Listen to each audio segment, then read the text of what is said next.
کراچی سے ابھی انہوں نے مجھے ایک فیکس دی ہے. جی پہلے بھی ان کی طرف سے ایک دو فیکسیں آئی تھیں. جی خالق نام ہے ان کا. جی یہ کہتے ہیں کہ کیا بیعت کرنا جو ہے وہ پریکٹیکلی ضروری ہے یا صرف دل میں انسان ایمان لے آئے تو وہی کافی ہوتا ہے؟ جی ہاں وہی اسی لیے پوچھ رہا ہوں. ان کا ایسے روزانہ مجھے پیغام مل رہے ہیں، فیکسز میں بھی، خطوں میں بھی، کثرت کے ساتھ جو سننے والے یا دیکھنے والے غیر عمدی دوست ہیں، اور ان میں دوسرے مذاہب کے دوست بھی شامل ہیں اور سب دنیا کے دوست شامل ہیں.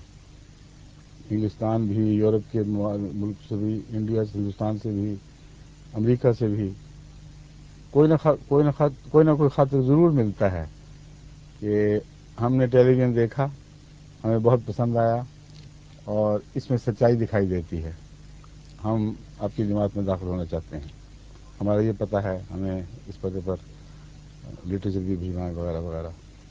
تو یہ ایک بہت ہی پیارا پھل آسمان سے اتر رہا ہے، اور میں امید رکھتا ہوں کہ وقت گزرنے سے یہ پھل بہت سے ایسے ہیں جو ابھی پکنے میں وقت لیتے ہیں. جب وہ پک جائیں گے تو انشاءاللہ جھولیاں بھر بھر کے ہمیں ایسی خوشیوں کے پیغام ملا کریں گے. یہ صاحب جنہوں نے لکھا ہے یہ بھی بہت شریف سید الطبع انسان لگتے ہیں، اور معاشرے میں اتنا دباؤ ہے غیر کا کہ یہ فیصلہ کرنا کہ انسان ایک ایسی جماعت میں داخل ہو جائے جو تمام انسانی حقوق سے محروم کر دی گئی ہے، بہت بڑا کام ہے، ہمت کا معاملہ ہے. تو اصل بات یہ ہے کہ ہر صداقت کو قبول کرنے کے لیے کچھ ادنا معیار ہوتے ہیں، کچھ اعلیٰ معیار ہوتے ہیں. ادنا معیار یہ ہے کہ دل میں انسان اسے قبول کر لے، لیکن اس مقام پر ٹھہرا رہنا خطرناک ہے. دل سے قبول کرو تو پھر دعا کرو اللہ تعالیٰ توفیق بخشے.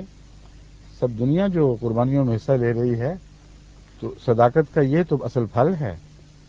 اگر آپ صداقت قبول کریں اور پھل سے محروم رہیں تو کیا فائدہ؟ کسی محبوب کی خاطر انسان کوئی تکلیف اٹھاتا ہے تو محبوب کی نظر میں زیادہ پیارا ہوتا چلا جاتا ہے.